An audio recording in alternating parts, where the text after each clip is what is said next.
Yeah, we've got all that and more to look forward to on a Ramadan special right here on DXB today.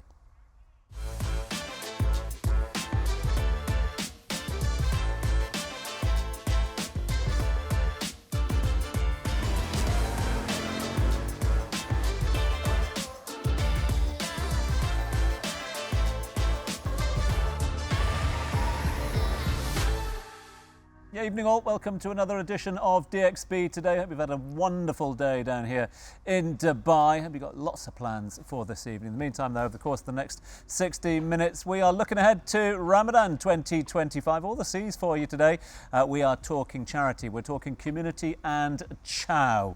All sorts of assets to look at when it comes to all things Ramadan. Let's see what's coming up on the show this evening and what else. Our spotlight is on one of Dubai's famous homegrown brands that has been shaping the region's specialty coffee scene for over 18 years now.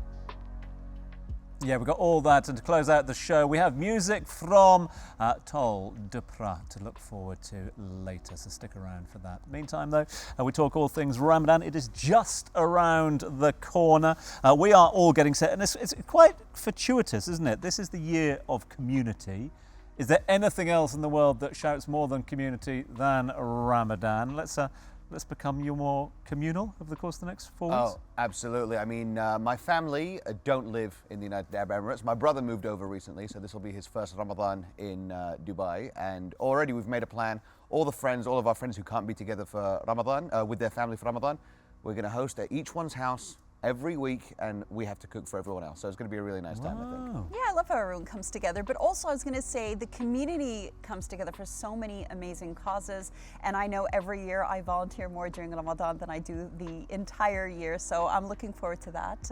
Ramadan's supposed to encourage us to, showcase the best versions of ourselves. So volunteering's right up on my list of goals. Time of giving, though, as you say, and a lot of people will go, okay, yeah, I'll give someone some sweets, or I'll give someone a box of chocolates. But it's not just a giving of gifts, is it? It's a giving of time. It's a giving of patience, a giving of understanding. Is that right? Absolutely. And I know I've said this before, but we're not just fasting from food and water, but we're also fasting from lying, from deceit. We don't want to talk behind anyone else's back. Like, you want to bring your best personality, the best version of yourself forward. And be really kind and understanding and compassionate that entire month. But our guest co-host is going to be giving us some great examples of how he does just that. Let's find out who it is. I'm Waqas, and I'm a Dubai food blogger, and I'm excited to be your guest co-host today. Now, on to our first guest, our guest co-host, in fact, taking the biggest bites out of Dubai, eating his way through the city at the moment. Welcome, food blogger Waqas. Thanks, Waqas, for joining us. Great to see you. Thank you very much for having me. Ramadan Kareem in advance to you. Thank you. And let's talk. I mean, we're talking Ramadan 2025. We know it's the year of community, and what better way to celebrate community than sitting down, sharing a meal, breaking bread together? Do shared meals equal community to you? 100%. And being born and bred in the UK, I've been very blessed to have seen that community in my own community as well. Day in, day out, every single Ramadan, it's always so beautiful the way everybody comes together, whether they're supporting charity or whether it's our neighbours bringing some food parcels whether it's kids getting involved in schools, because I've been a teacher for quite some time now, and the fact that Ramadan each year just keeps on coming and it never disappoints. It's always so beautiful to see. Amazing. I want to talk about your preparations for the holy month. I find myself, my first few days of fasting, I'm constantly going to the kitchen to open up cupboards, and I'm like, why are we constantly nibbling? Why are we snacking all the time? And I have such a hard time adjusting to the mental mindset of it all. How do you personally adjust leading up to Ramadan when it comes to fasting? Okay, so just a little bit of background about myself. I lived in Jeddah for 2 years. So when I was there, I had the privilege of going to the holy cities like Mecca and Medina and opening my fast. And I come from a family that when it's Ramadan, that spread is set. I'm Pakistani, so we've got our samosas, we've got our pakoras, we've got everything, and my mum is an amazing cook. So you can imagine how much food we have.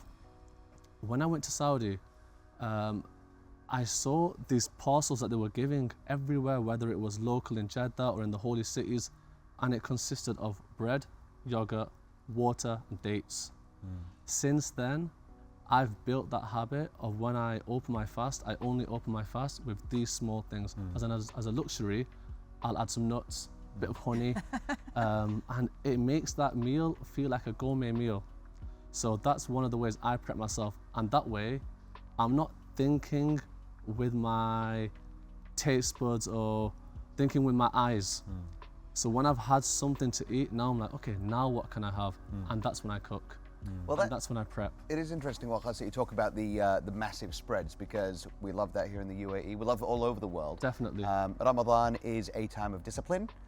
In some ways, it's a time of, knowing what it feels like to have scarcity, but then Maghrib happens and you see massive buffets and half of it gets thrown away. Not always at the hotel, sometimes at home. What advice would you give to people to be more sustainable this year?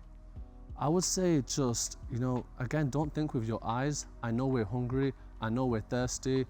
Just start off light and see where the meal takes you. Don't overfill your plate.